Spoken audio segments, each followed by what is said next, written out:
Bismillahirrahmanirrahim. Allah Subhanahu wa taala berfirman, "Wa ma umiru illa liya'budullaha mukhlishina lahuddin." Tidaklah mereka diperintahkan kecuali untuk beribadah kepada Allah dalam keadaan ikhlas dan hanya semata-mata untuk agama Allah. Di dalam sebuah hadis yang sangat terkenal, Rasulullah SAW bersabda, "Innamal a'malu binniyat wa innama likulli imri'in ma nawa." Sesungguhnya semua amal itu, semua perbuatan, semua ibadah tergantung kepada niat. Dan sesungguhnya seseorang diberikan balasan sesuai dengan apa yang dia niatkan. Dalam hadis yang lain Nabi juga bersabda, sesungguhnya Allah tidak melihat kepada rupa kalian, Allah tidak melihat kepada perbuatan kalian, Allah tidak melihat kepada harta kalian, tetapi Allah melihat ke dalam hati kalian. Ayat-ayat dan hadis-hadis yang barusan kita dengarkan ini semuanya menjelaskan kepada kita tentang pentingnya ikhlas dalam beramal. Karena ikhlas itu bisa dikatakan sebagai nyawanya amal soleh. Amal soleh yang tidak dibarengi dengan keikhlasan seperti jasad tanpa nyawa, maka dia disebut sebagai mayit, orang yang mati. Dan orang yang mati, mayit ini tidak bermanfaat, tidak bisa memberikan manfaat, tidak juga memberikan mudarat, tidak bernilai. Bangkai tidak bernilai. Sesuatu bernilai ketika ada ruhnya, ada nyawanya. Begitu juga dengan teknologi. Kita memiliki perangkat yang bagus, tetapi kalau tidak ada softwarenya, tidak ada datanya, maka tidak bernilai. Masihkah kita ingat ketika misalnya kita mengalami musibah, handphone kita rusak, laptop kita rusak. Memang kita sedih karena perangkatnya, handphonenya rusak. Tapi apa yang paling kita sedihkan? Rasa kehilangan apa yang paling besar muncul ketika handphone kita rusak? Bukan handphonenya, kita bisa membelinya. Tetapi yang paling berharga yang kita ngerasa kehilangan itu adalah datanya, fotonya, chatnya, beberapa file yang sengaja kita simpan di perangkat itu.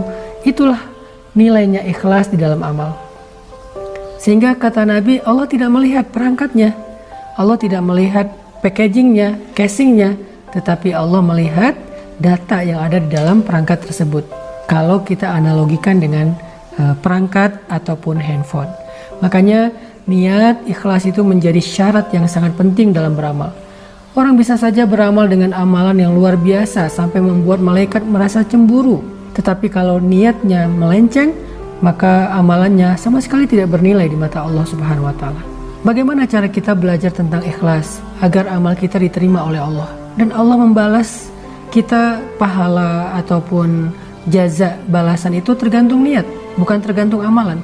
Ada orang yang beramal dengan amalan kecil tetapi karena niatnya karena Allah, maka Allah membalas niatnya.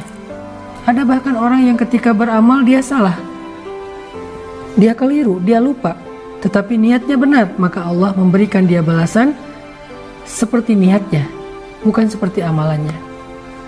Bagaimana cara kita belajar ikhlas, teman-teman? Salah satu di antara cara belajar ikhlas itu adalah belajar memperbanyak amal rahasia.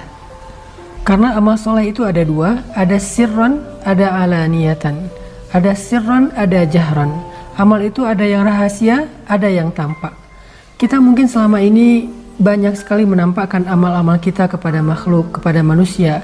Kita posting, kita story, kita feed, kita update status, kita sampaikan ke teman kita ceritakan ke orang banyak, kita lakukan di depan orang yang melihat kita. Ini adalah amalan-amalan yang tampak. Amalan ini baik, tetapi tidak melatih keikhlasan kita. Kita akan mudah sekali ikhlasnya terganggu ketika orang menghargai kita, memuji kita, komennya komen-komen yang baik, mendoakan kita, bahkan mungkin menyebut-nyebut kebaikan kita. Sehingga kita nggak pernah belajar ikhlas.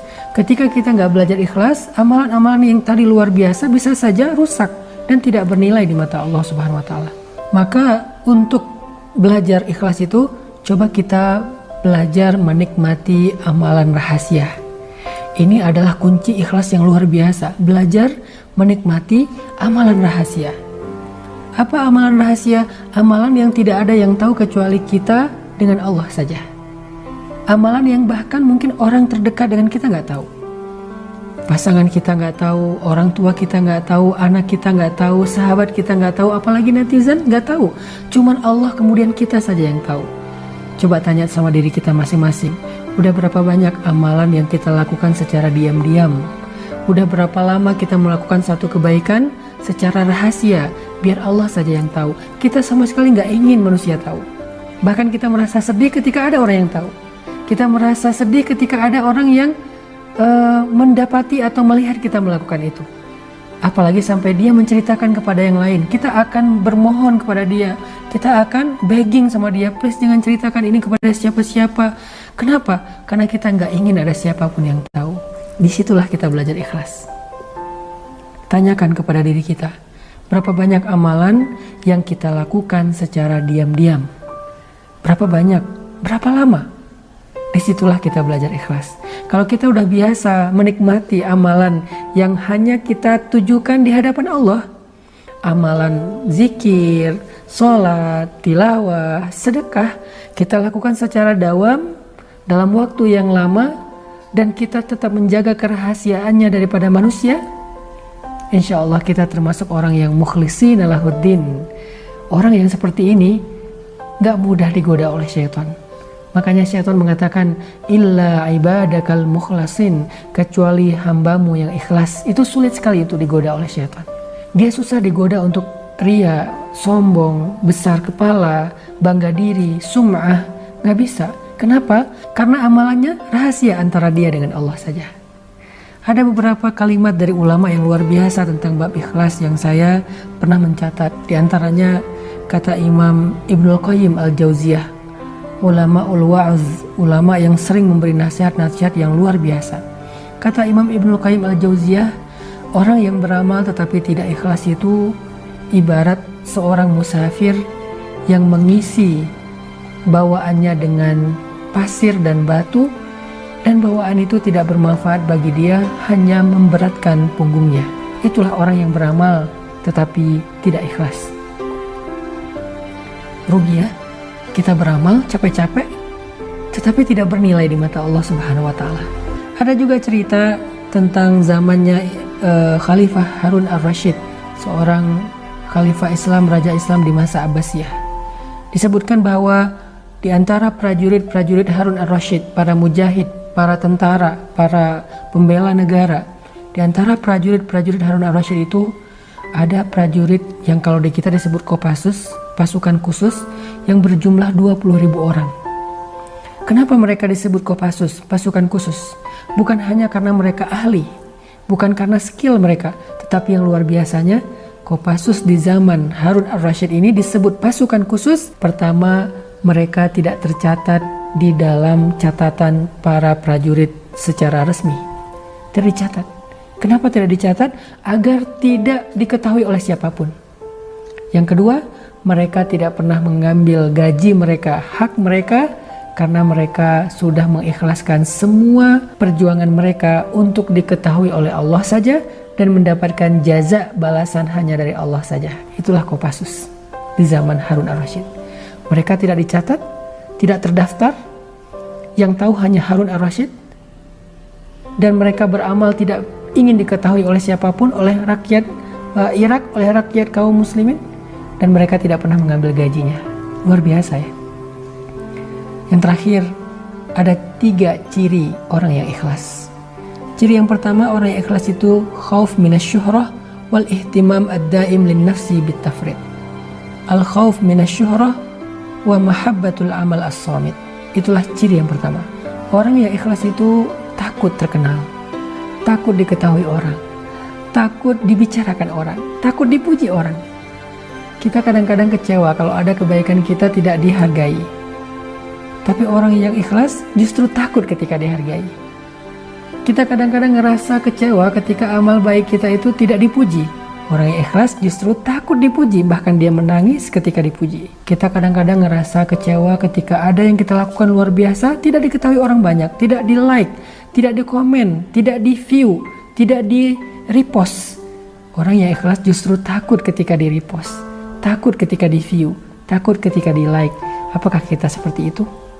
Ciri yang kedua kata para ulama, irda'ullah walau bi iskhatin nas. Dia lebih mengutamakan ridha Allah walaupun dia dihina oleh makhluk. Buat dia gak apa-apa ketika dia dihina, direndahkan, diremehkan oleh manusia selama Allah ridho kepada dia. Ridho siapa yang kita cari? Ridho istri kah? Ridho suami kah? Ridho orang tua kah? Ridho pasangan kah? Ridho sahabat kah? Ridho followers kah? Atau ridho Allah? Dan yang terakhir, adamul ihtimam bin nata'ij bal bil amal wal jihad. Orang yang ikhlas itu tidak terlalu perhatian dengan hasil.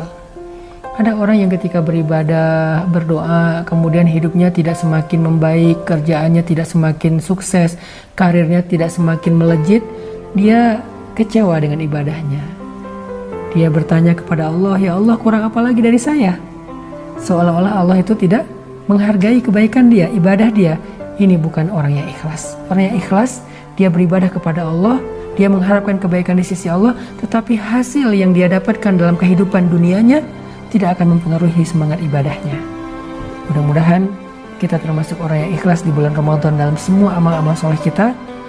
Ingat, catat, belajar ikhlas salah satunya adalah dengan menikmati ibadah rahasia. Barakallahu fikum.